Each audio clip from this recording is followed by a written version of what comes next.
Here we are looking at three different curved mirrors. These two are concave, and this one is convex. Concave means the edges are closer to you, the camera, or whatever it is you're trying to get a reflection of, called the object, than the center of the mirror is. And the convex is exactly the other way around. The edges are further away from the object than the center is. Now, I have a little object here. It's nothing fancy, as you can see. It's just the yellow arrow. Now the question is, I have to try and get this in the right spot. There we go.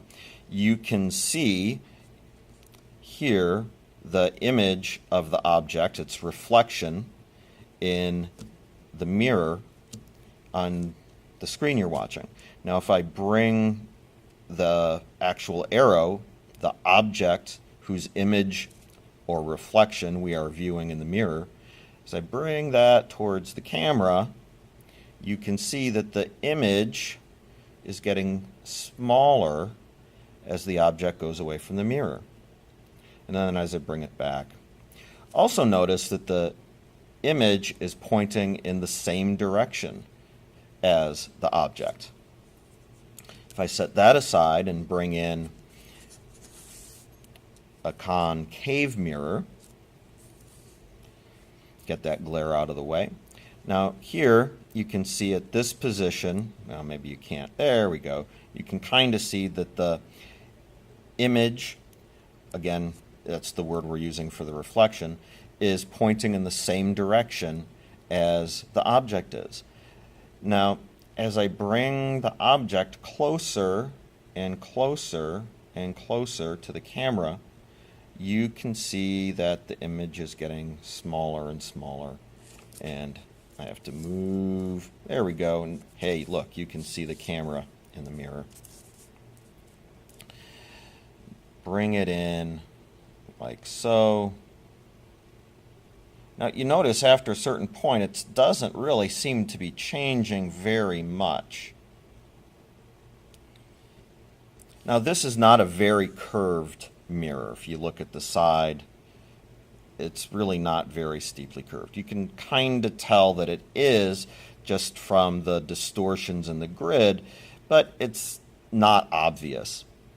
If I take this one, it's a little dirtier, but it's a lot more curved. If I turn it, I don't know if you can see that. You can see the image is fairly distorted there. So let's see what effect that has on our image here. Well, you can see when the object is really close to the mirror, and I'm trying to get it at a point you can actually see it, the image is pretty similar in size to the object. But as I get it just a little bit further away, can you see the image starts to get bigger and bigger, and oh my gosh, that's really, oh wow, look at that. Oh my goodness, it's forever, it's immense, holy cow, what's going on? We've broken light. No, we haven't. Now, I'm bringing it closer to the camera still. Now all of a sudden, the image is pointing the other way. The image is pointing the other way. What happened? Notice it's getting smaller again now. Still pointing the other way, pointing the other way. Now it's smaller than the object. Here it was bigger than the object. Here it's bigger than the object. Now it's about the same size as the object. Now it's smaller. So it changed direction when it passed through a particular point as it explodes, so to speak. It's not a technical word there, it's just kind of evocative, I think. At this particular point, or somewhere near here anyway. Then as we come out, smaller, smaller, smaller, smaller than the object. So we see a reversing of direction, and all this happens in much less space with this mirror than with this one. And the reason is because they have different amounts of curvature. This mirror here, not all that curved. It's relatively flat. This one, very much curved. Okay, you can see on the other side it's curved. Even on this side, you can see this is more curved than this one. You get different effects. So the curvature matters, and also where our object is in relationship to the mirror, as well as the mirror's curvature, affects the kind of image that we're going to see. And so we want a way to be able to predict what kind of image. Will it be bigger or smaller than the object? Will it be closer to the mirror, further away from the mirror? Will it be right side up, which we call upright, or upside down, which we call inverted? Because, I don't know, upside down and upright have the same letter to start with, so whatevs. Anyway, the way we're going to do it first is by ray tracing. If you've done the first labs, you've got some practice with that. You have the ray box, shining it through the, or shining it across the paper, hits the mirror, you can see the reflected ray.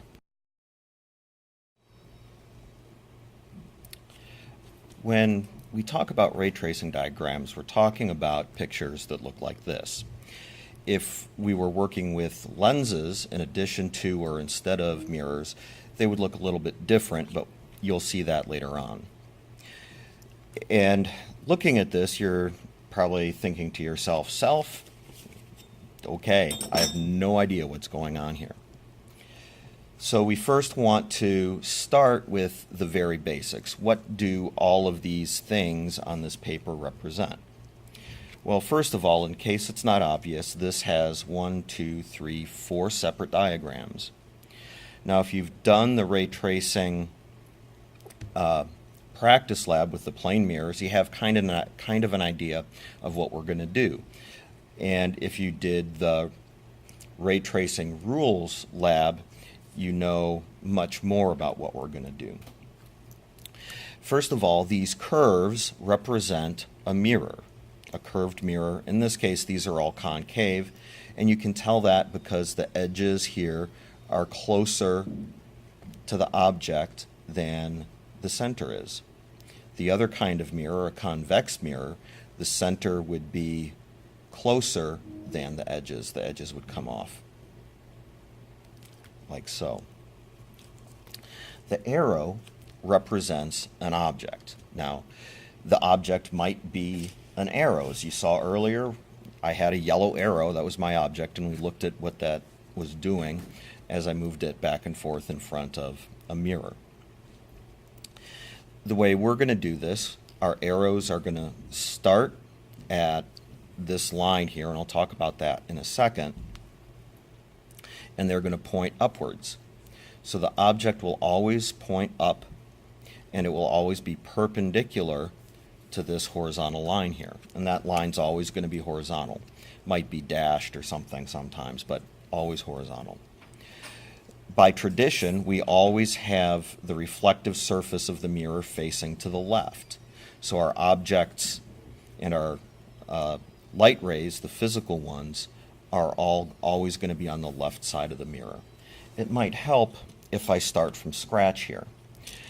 That horizontal line that I mentioned a minute ago represents a line through the geometric center of the actual physical mirror, perpendicular to the surface of the mirror. So coming out straight like this, straight at the camera in this case. If the mirror is turned this way, that line runs through the mirror like that. It's imaginary. It's not a real physical object. It's just a way to describe the orientation of the mirror. And where the principal axis intersects the mirror, it's perpendicular to the mirror. And you'll see how I know that in just a second here.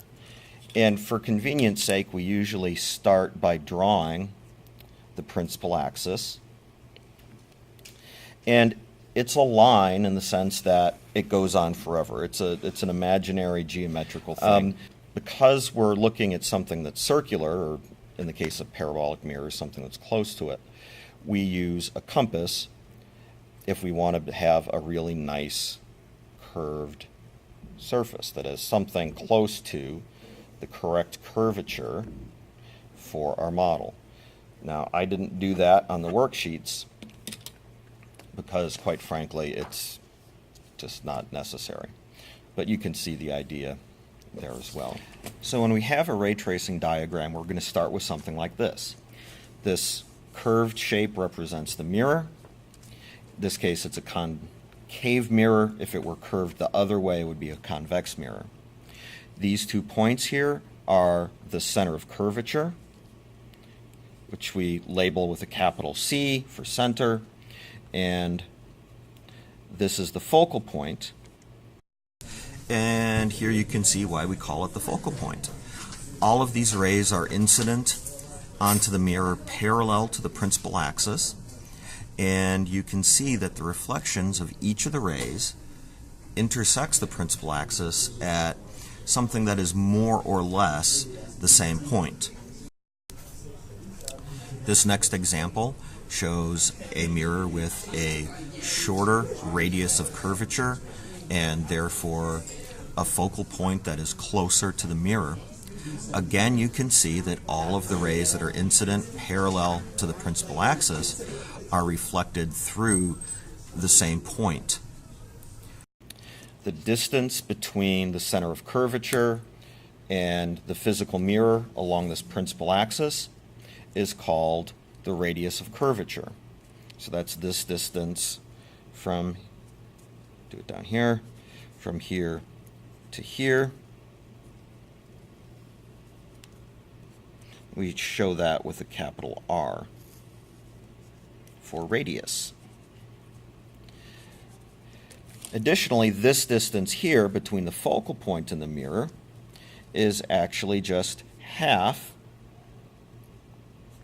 the radius of curvature. And we show that distance with the lowercase f for focal length.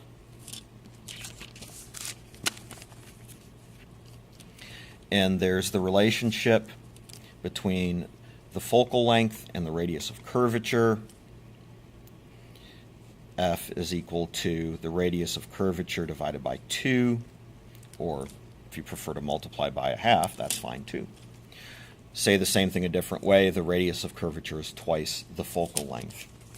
In practice, very often it's easier to measure or calculate the focal length of a mirror than it is to measure the radius of curvature.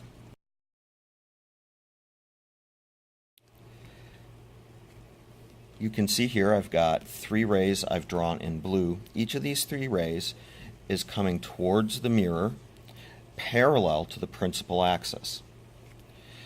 And what that is going to do, each of these rays is going to get reflected off of the mirror towards the same point. And it turns out that that point is halfway between the center of curvature and the mirror. And so what's going to happen in my drawing here is that these 3 rays will all reflect through that point right there. So this one, now you notice I'm putting my pencil where that lower ray actually is intersecting the mirror there. I'm not starting it up here or out there like that. The middle ray starts here, and again it's reflected through the same point. Now this actually looks like I'm doing a fairly good job of getting them to hit the same point, which is even more surprising than it is pleasing.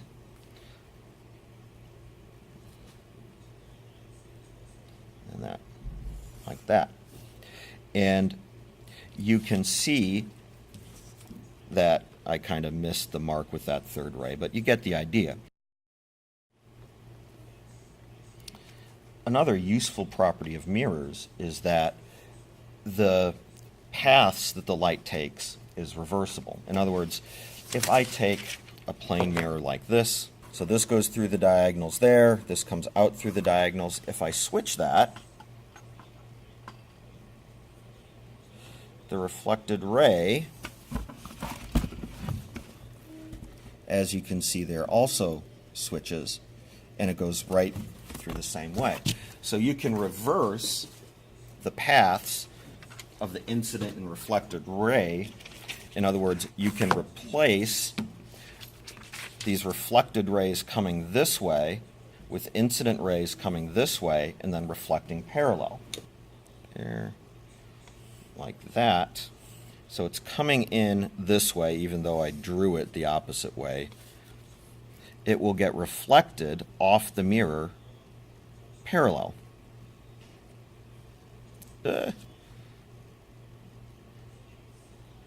Straight edges, what can you do?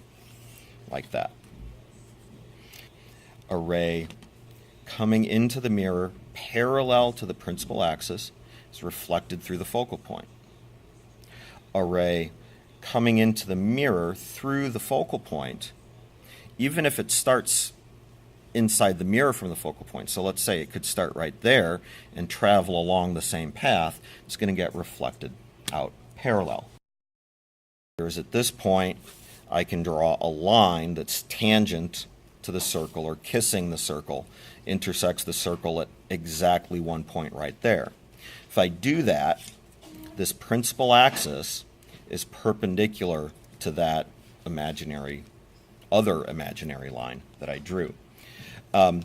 That's useful because it means that anything coming along the principal axis, because it's going to strike the mirror with an angle of incidence of 0, is going to get reflected right back along itself. That same property applies to any line along a radius of the circle. So any line that passes through both the center of curvature and the mirror, or I should say any ray of light that passes through both the center of curvature in the mirror and the mirror, will be reflected at an angle of reflection of 0, which means it's going to just get reflected right back along itself.